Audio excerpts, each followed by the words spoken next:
Hai, kali ini kita akan membahas apa perbedaan mobil listrik dengan mobil yang berbahan bakar minyak.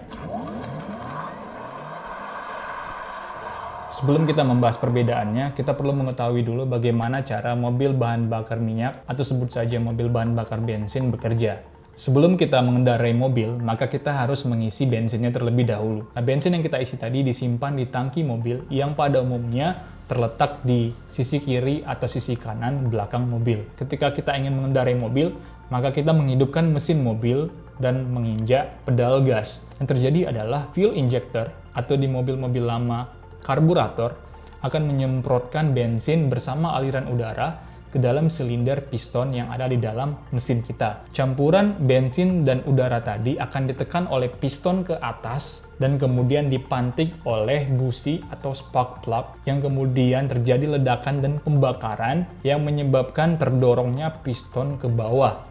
Gerakan naik turun piston akan memutar crankshaft yang terhubung di bawahnya. Karena menggunakan proses pembakaran, nama mesin tadi disebut mesin pembakaran dalam atau dalam bahasa Inggris disebut Internal Combustion Engine atau ICE. Jadi intinya adalah bensin sebagai sumber energi awal dibakar di dalam silinder piston dan kemudian hasil pembakaran atau ledakan akan menggerakkan piston naik turun dan dikonversi menjadi gerakan memutar. Kemudian putaran tersebut akan diteruskan ke transmisi mobil dan lanjut lagi sampai ke roda mobil dan kemudian mobil bisa bergerak maju. Ketika kita ingin melaju lebih cepat, maka yang kita lakukan adalah menginjak pedal gas lebih dalam.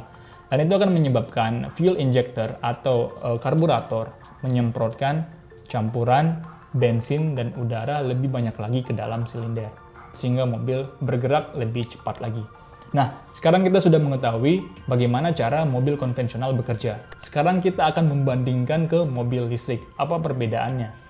Sebenarnya mobil listrik terbagi menjadi beberapa jenis. Ada namanya mobil hybrid, plug-in hybrid, dan hybrid juga dibagi menjadi hybrid seri, hybrid paralel, dan juga ada hidrogen, dan terakhir ada namanya battery electric vehicle, BEV, atau mobil listrik pure 100%. Dan inilah yang akan kita bahas di video ini. Mobil listrik diisi baterainya di SPKLU, merupakan singkatan dari Stasiun Pengisian Kendaraan Listrik Umum, sesuai dengan Perpres 55 tahun 2019. Atau bahasa Inggrisnya disebut Public Charging Station, atau kita singkat saja Charging Station.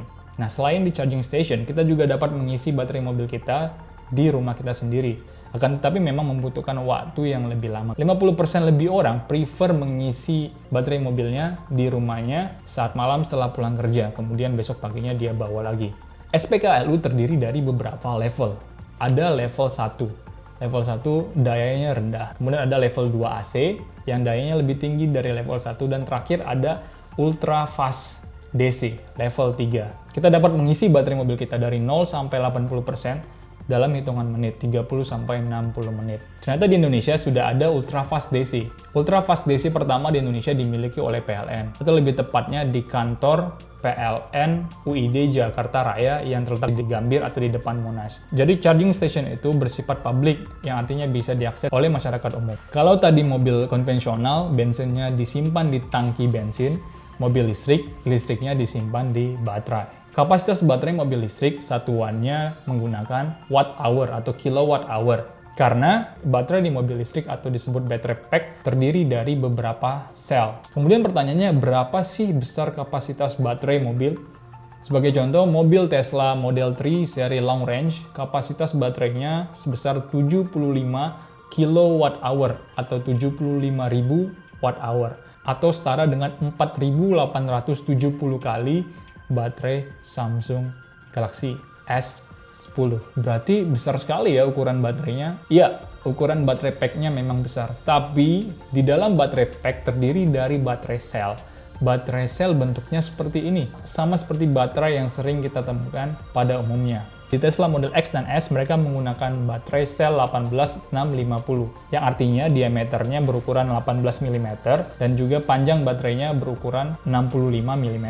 Di mobil yang lebih baru yaitu Model 3 dan Powerpack 2, mereka menggunakan sel baterai yang baru yaitu 2170. Diameternya lebih lebar yaitu 21 mm dan tingginya lebih panjang sebesar 70 mm.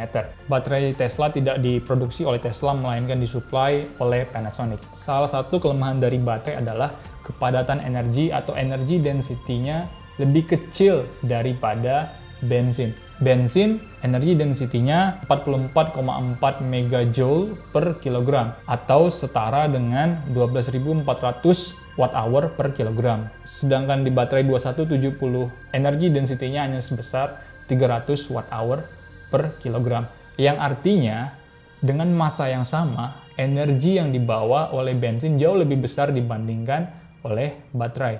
Sehingga jarak tempuh dari mobil listrik masih terbatas. Pertanyaannya, berapa jauh sih jarak yang bisa ditempuh oleh mobil listrik? Nissan Leaf misalnya, dengan baterai 62 kWh yang dibanderol sekitar 600-700 juta sesuai dengan kurs ya, dapat menempuh jarak 360 km. Salah satu channel YouTube, Carwall, telah mencoba Nissan Leaf dari kondisi baterai penuh sampai mobilnya mati dan dapat menempuh jarak 334 km atau 90% dari klaim pabrikan Nissan Leaf. Itu akan sangat aman bagi kita untuk membawanya di dalam kota seperti pulang pergi kantor atau bahkan juga keluar kota seperti Jakarta, Bandung yang hanya berjarak 160 km. Kemudian perbedaan selanjutnya adalah mobil listrik tidak memiliki mesin seperti mobil konvensional, melainkan memiliki motor listrik seperti dinamo di Tamiya. Tapi perbedaannya di mobil listrik ukurannya lebih besar dan juga menggunakan AC 3 fase, bukan DC seperti di mobil Tamiya.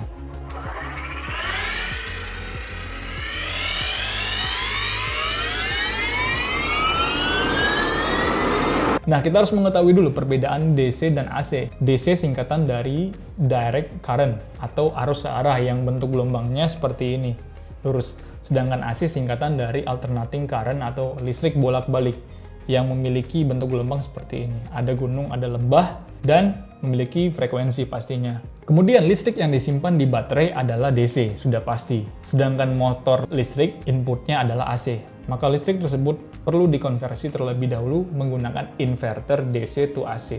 Cara kerja inverter akan sangat panjang jika dijelaskan di sini, maka kita akan bahas juga di video lainnya. Kembali ke motor induksi. Motor induksi hanya memiliki dua komponen, yaitu stator, bagian yang diam, dan rotor, bagian yang berputar.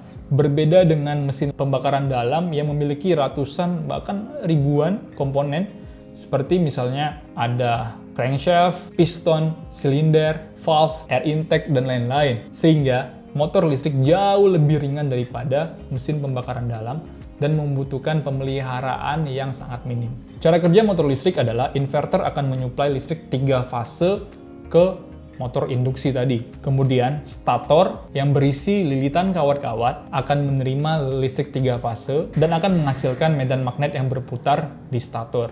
Sesuai dengan hukum Faraday, kita mengetahui bahwa jika sebuah kawat merasakan perubahan medan magnet, maka di kawat tersebut akan terinduksi EMF dan kemudian akan menghasilkan arus listrik. Kemudian hukum lainnya, hukum Lorentz mengatakan jika sebuah kawat berarus merasakan medan magnet, di kawat tersebut akan terdapat gaya yang arahnya bisa ditentukan dengan aturan tangan kanan. Dan kawat atau rotor yang merasakan gaya tersebut akan berputar dan terhubung ke roda ban, dan kemudian mobil listrik bisa berjalan. Kalau tadi di mobil konvensional kecepatan diatur dengan banyak tidaknya bahan bakar dan udara yang disemprotkan ke silinder, di mobil listrik, kecepatan mobil listrik, kecepatan motor ditentukan oleh frekuensi listrik 3 fase yang disuplai oleh inverter.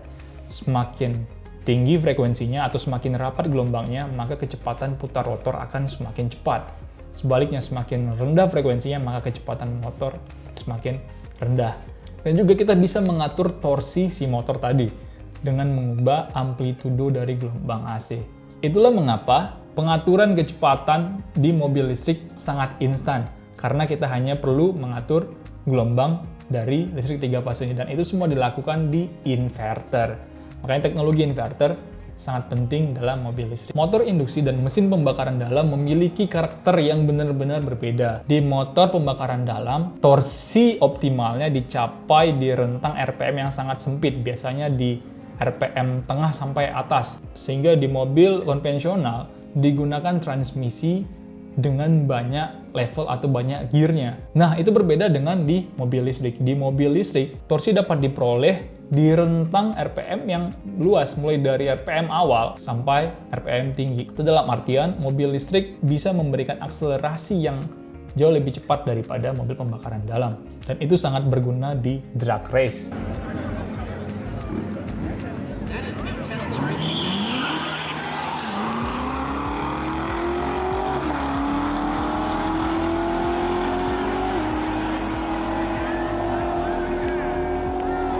Dan selanjutnya adalah mobil listrik tidak mengeluarkan gas buang, artinya sangat bersih dan ramah lingkungan. Hal ini sangat berguna untuk masa depan generasi selanjutnya. Dan hampir terlupa, salah satu kelebihan mobil listrik adalah biaya operasionalnya atau OPEX-nya sangat murah dibandingkan dengan mobil dengan bahan bakar bensin. Nilainya kita akan diskusikan di video part 2. Terakhir, karena mobil listrik memasuki fase awal, di Indonesia, pemerintah memberikan beberapa insentif. Di Jakarta misalnya terdapat insentif fiskal maupun non-fiskal. Insentif fiskal misalnya pembebasan biaya BBN sesuai dengan Pergub DKI nomor 3 tahun 2020. Meskipun kita berharap pemerintah mengeluarkan kebijakan untuk memberikan insentif pengurangan pajak kendaraan. Dan ada juga namanya insentif non-fiskal, yaitu pembebasan peraturan ganjil genap kepada kendaraan listrik sesuai dengan Pergub DKI nomor 88 tahun 2019. Demikian part 1 dari video ini. Di video part 2 kita akan membahas lebih detail lagi terkait mobil listrik. Terima kasih telah menonton.